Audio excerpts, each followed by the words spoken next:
Azol, c'est Mohamed Mariassim. Aujourd'hui, je voulais vous présenter certains m'ont surnommé les archives, et c'est pour ça que d'autres ont tenté de nous faire sauter la mémoire.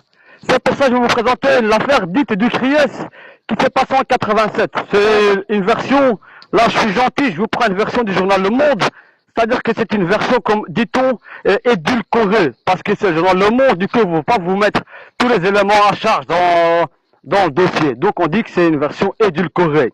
Maintenant, je vais vous la lire.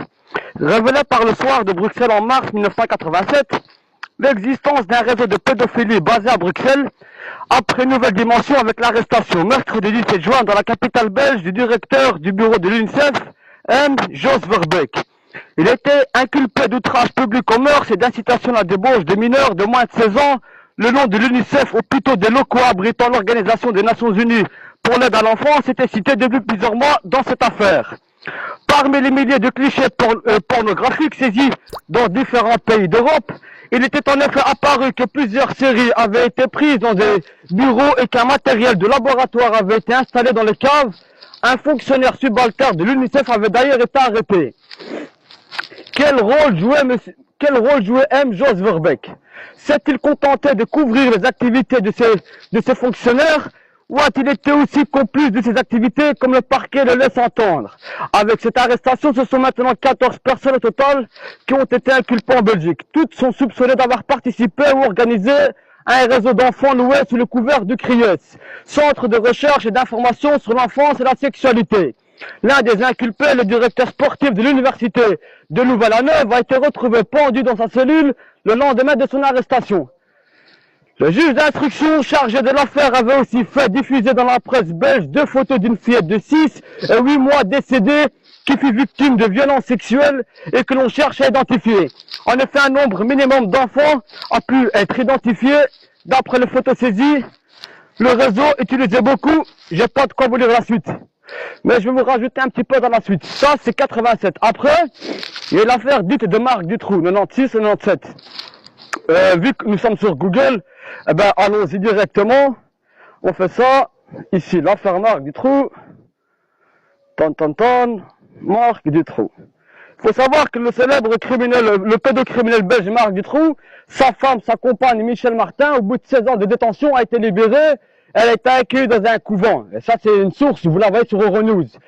Sur YouTube, Euronews, vous avez l'info. Et une fois que le couvent a été fermé, elle a été accueillie dans une dépendance, une arrière-maison de la propriété de l'ancien tribunal de première instance de Namur, monsieur Christian Panier.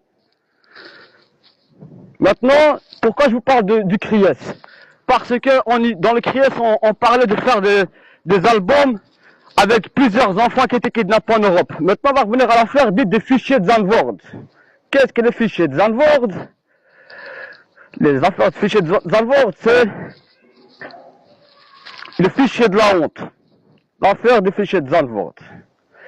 Les fichiers de la honte, il faut que je vous lise un petit peu, histoire que certains vont comprendre pourquoi ils m'ont attaché par les pieds en me traitant de pédophile, alors qu'ils m'ont enfermé par les pieds, ils m'ont psychiatrisé alors que j'avais écrit à ma porte pour un délire de persécution, alors qu'il y a persécution, avec des ramifications plus que étatiques pour éviter le strike.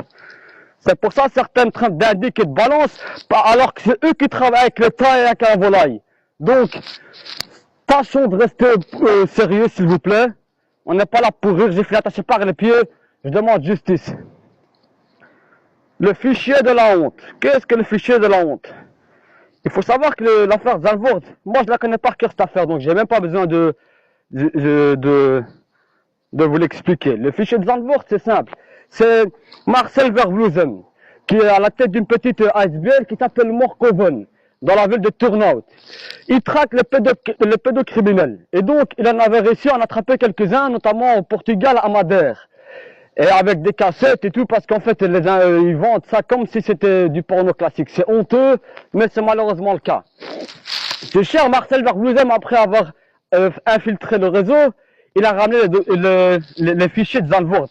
En les présentant à la justice belge, il faut savoir que la justice belge l'a inculpé. Il a dit comme quoi c'était toi qui étais dans le réseau, malgré qu'il avait, lui, les antécédents avec l'ASB, qu'il avait déjà traqué contre ces déviants, eh ben c'est lui qu'on a emprisonné. Mais la meilleure, elle n'est même pas là. c'est que cette affaire, elle a fait nos oubliettes. Vous savez pourquoi est-ce qu'elle a fait nos oubliettes, l'affaire des fichiers de la honte ou l'affaire des fichiers de Zandvoort? Parce que celui qui l'a ramené en 97 ou 98, Marcel Vervloezem, paix à son âme, après que la justice l'ait incriminé, pas de chance pour lui, comme il explique à l'arrière d'un véhicule, en parlant avec Carl Zero, il est en prison, il parle avec Carl Zero au téléphone, il lui dit voilà, j'ai été inculpé, certains sont partis même jusqu'à retrouver l'enfant qu'il avait inculpé. Ils ont dit effectivement, on a subi des pressions, on a reçu un peu d'argent, et donc on a dû dire ce qu'on a dit. On se rétracte.